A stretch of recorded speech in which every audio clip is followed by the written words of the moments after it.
Hello, I'm here to talk to you today about the costs, benefits, and the stakeholder analysis of an Irish social housing deep energy retrofit case study.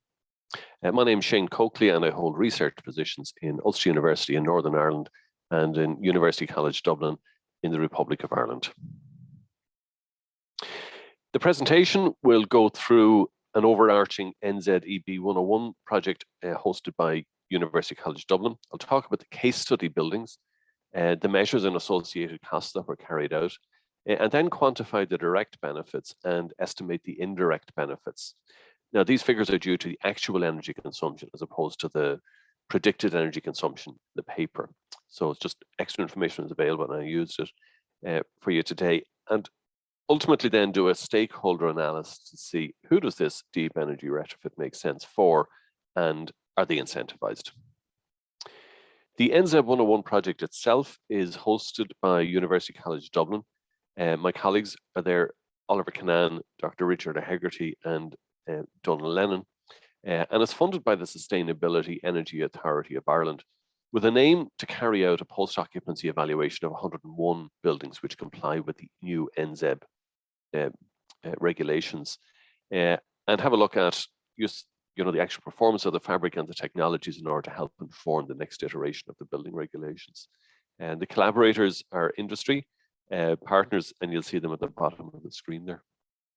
And the buildings themselves are located in the southeast of Ireland in Wexford. They're arranged around a quadrangle. They're small in that they're 31 square meters with single occupancy. You'll see the before picture here. They had oil-fired central heating. They had electric storage heaters, open fires with back boilers, and external insulation was put on. PV panels were put on, and this is the end result. The local authority is Wexford County Council, and essentially they're the landlord, but they perform a similar role to housing associations in general. And as I say, the tenants are single occupancy, and they're exclusively retired social housing tenants. The measures and associated costs, well, you can see external installation and attic installation was applied, as well as changing windows and doors. The biggest cost really was heating, individually was heating, replacing the oil-fired boiler and back boiler with a 4 kilowatt heat pump. But also PV panels were put in, and the ventilation was changed from natural ventilation to demand control ventilation. And this resulted in the building energy rating going from F and G, which are the worst, up to A, which is the best, for a total cost of €339,000, including VAT, or 12,500 per dwelling plus VAT if you consider the 50% fund grant, which was provided by the Sustainability Energy Authority of Ireland. And this led to benefits, both direct and indirect. The direct meant that we went from F and G up to A-rated buildings, 2A rated, 2 A3 rated, 9 A2 rated, and 1 A1 rated. You'll see over on the right there the actual performance of the buildings, which resulted in terms of an in-use building energy rating, 3A, 4B, and 1C. So this means that they didn't perform as well as anticipated. And you can see down the bottom, sorry, over on the left here, an A2 rated building, this NZEB 22, consumed 72% more energy for domestic hot water and space heating than predicted. And if you look down the bottom here, you'll see all of them actually consumed more than predicted, ranging between 30% more and 138% more than predicted.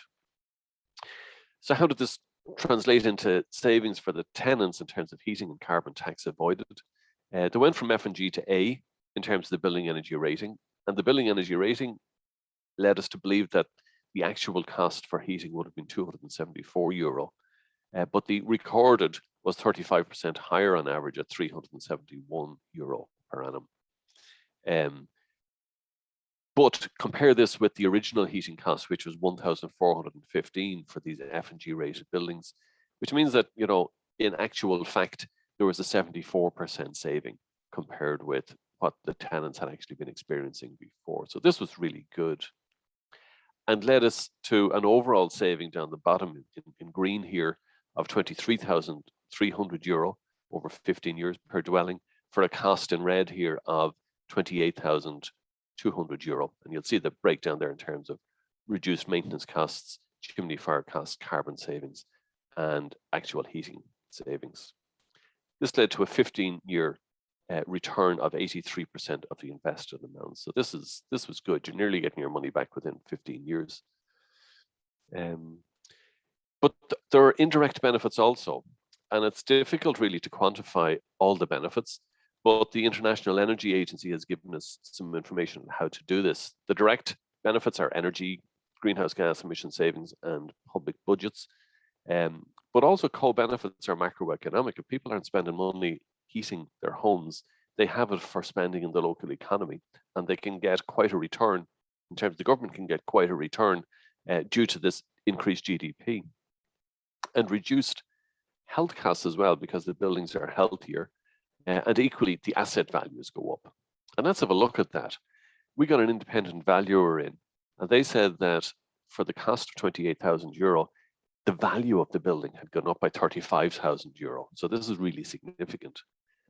And the other indirect benefit, which was really significant, was €6,100 per dwelling over 15 years for reduced health expenditure. And also the GDP benefited by €2,300 per dwelling over 15 years, leaving us a total of €43,400 of indirect benefits. And looking at it overall, for this cost of €339,000, we got direct benefits of €341,000, including a €61,000 carbon tax avoided by the government of Ireland. But also got indirect benefits, which were coming in at around €500,000, leading to total benefits of €842,000. And in terms of the financials, again, this is good. This is really positive. The conclusion is that this project is financially attractive. So overall, it's financially attractive. How does it work out for the individual stakeholders? What are the stakeholder perspectives? Well, the tenant is very happy. They saw massive reductions in their heating costs, and they didn't have to pay anything for this, and they still qualify for the social housing fuel allowance. The government actually paid the most at €193,000, but they enjoy benefits, primarily indirect, of €182,000 in terms of carbon tax avoided, increased GDP, and reduced health liabilities. But it's even better than that, because the taxes weren't considered in this. So when you take their tax take into consideration, it's even more positive.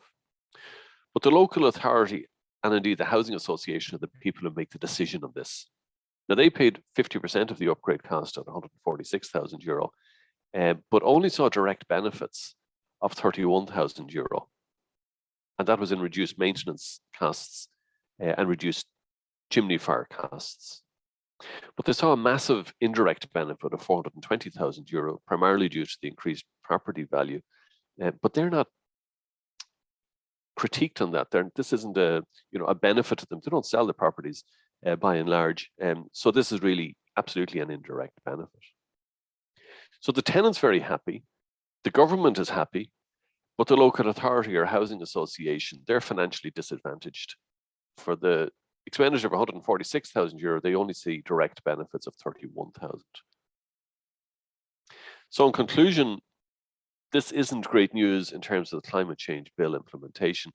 We need to retrofit in Ireland 50,000 dwellings, 15,000 of which are social housing dwellings every single year.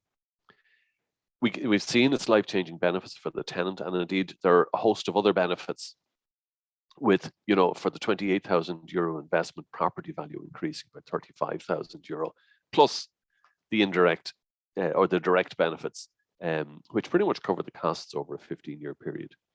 And in addition, the overall benefits accrue to over 2.5 times the costs, primarily due to the indirect benefits. But the local authority and housing associations really only have a very small direct benefits for a large expenditure, and yet they're the decision makers. So we need to help them. What this analysis says is we really need innovative financial treatment to unlock all of these multiple benefits for everybody else. So we really need to focus on the housing association and local authorities to make sure that they're supported and can make the right decision to unlock this multiple benefits for everybody else. Well, thank you for your attention. My name is Shane Coakley, and as I say, I've got research positions at Ulster University as well as University College Dublin. So thank you.